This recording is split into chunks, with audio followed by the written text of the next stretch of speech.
মনকে শান্ত এবং ভালো রাখতে কিছু বৃদ্ধ বৃদ্ধার সঙ্গীত চর্চা করেন। মনকে শান্ত রাখা, সর্বোপরি মনকে ভালো রাখার জন্য 70 বছরেরও বেশি বয়স্ক কিছু মানুষ তার কাছে সঙ্গীত শেখেন।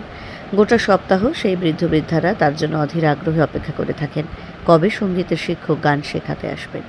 যদিও নতুন প্রজন্মের মধ্যে সঙ্গীত শেখার আগ্রহ কম, তাদের পড়াশুনোর চাপ সামলাতে সামলাতেই কঠিন পরিস্থিতি তৈরি হয়ে যাচ্ছে। এর মধ্যেও যেসব ছাত্র বা ছাত্রী পড়াশোনার অতিরিক্ত চাপ থেকে বেরিয়ে একটু ভালো থাকতে চায়, তারা সঙ্গীত শিখছে। বরঞ্চ সঙ্গীত চর্চা করে সেই সব ছাত্রছাত্রী পড়াশোনাটা আরও একটু ভালো মতন করতে পারছে।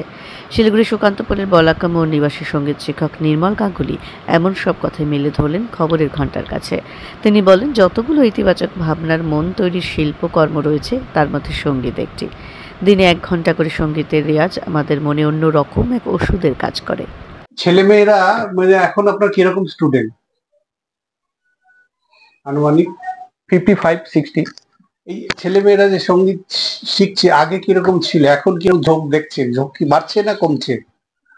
আপনার তো প্রায় 15-20 বছর হয়ে গেল। হ্যাঁ, আগে যেরকম শেখাতাম একটা স্টুডেন্ট যেরকম মন দিয়ে শিখতো, কিন্তু এখন স্টুডেন্ট মন দিয়ে শেখে না।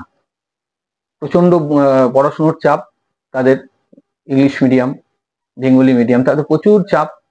আগে যেরকম আমরা একটা টিচারের কাছে পড়তাম, 3-4টা সাবজেক্ট পড়িয়ে দিত, ওদেরও দোষ না, একটা সাবজেক্টের জন্য একটা টিচার দিতে হচ্ছে, ওদের চাপটা বেরিয়ে গেছে স্বাভাবিকভাবেই, যার জন্য চর্চাটা কম হয়। কিন্তু সঙ্গীতটা তো নিজের ভালো থাকার জন্যই দরকার। একদম। আপনি কি বলবেন, সঙ্গীত কেন শিখবে? সঙ্গীত শিখলে শরীর মন সবই সুস্থ থাকবে, ভালো থাকবে, নির্মল থাকবে। এর জন্যই সঙ্গীত শিক্ষা করা উচিত। এমনি আপনার মধ্যে যারা শিখতে আসে এরকম কিছু কিছু বাড়তি ব্যতিক্রমী কিছু লক্ষ্য করতে পারছেন ছেলে মেয়ে? আছে, কিছু মানে স্টুডেন্ট আছে যারা ভালো পারফর্ম করছে, এখন ভবিষ্যতে করবে তারা, মানে অন্যান্য জায়গায়। হ্যাঁ, আমার 2-3 জন শিল্পী আছে যারা জি বাংলায় ওরা অ্যাপ্লাই করেছে, চান্স পেয়েছে, আপনার এখানে যাচ্ছে। হ্যাঁ। কখন শেখান আপনি? আমি তো অ্যাকচুয়ালি শনিবার করে বাড়িতেই শেখাই, আর সব বাড়িতে বাড়িতে গিয়ে শেখাই। বয়স্করাও তো শুনেছি আপনার? হ্যাঁ, বয়স্করাও আছে, মানে 80 বছর পেরিয়ে গেছে। হ্যাঁ, কিরকম ব্যাপারটা? উনারা ওই শেখে নিজের মনের শান্তির জন্য। কত বয়স? তাও হবে 72-75 অ্যাপ্রক্সিমেটলি। তারা গান শিখছে মানে কি জন্য? মনের শান্তির জন্য।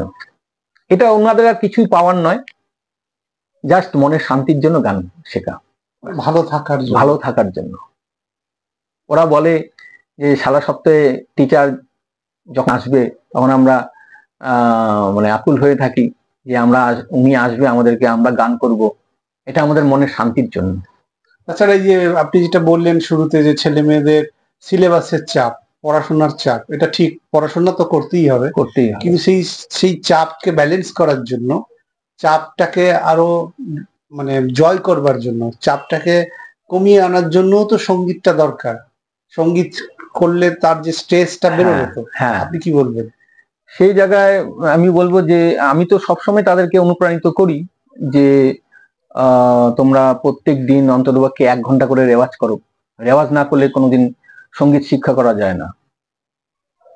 এটা যারা সঙ্গীত মানে করেছে, বড় বড় শিল্পী, তারা সবাই জানে রেওয়াজের মাধ্যমেই গলা সুন্দর হয়।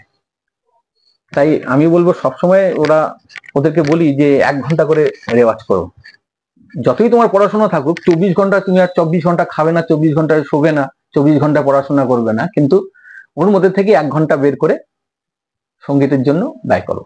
আমি তো শিলিগুড়ি দেশবন্ধু পাড়া একজনকে জানি, যে মানে মাধ্যমিক পরীক্ষা এবার পাস করলো, ব্রিলিয়ান্ট, মেধাবী, ইংরেজি মাধ্যমের পরে পড়াশোনার খুব চাপ। সে বলছে যে আমি যদি অন্তত ডেইলি 10 মিনিট সঙ্গীত চর্চা না করি তাহলে আমার মনে হচ্ছে পড়াশোনাটাই হচ্ছে না, পড়া মনে থাকছে না একদম। এবং সে কিন্তু আমরা দেখেছি যে কলকাতায়, গুয়াহাটিতে বড় স্তরের, রাজ্য স্তরের সঙ্গীত প্রতিযোগিতা অংশগ্রহণ করেছে, পুরস্কারও জিতে এনেছে। সে বলছে ব্রিলিয়ান্ট, অত্যন্ত পড়াশোনায় খুব ভালো, বলছে আমার পড়াশোনাই মনে থাকে না যদি সঙ্গীত চর্চা না করি।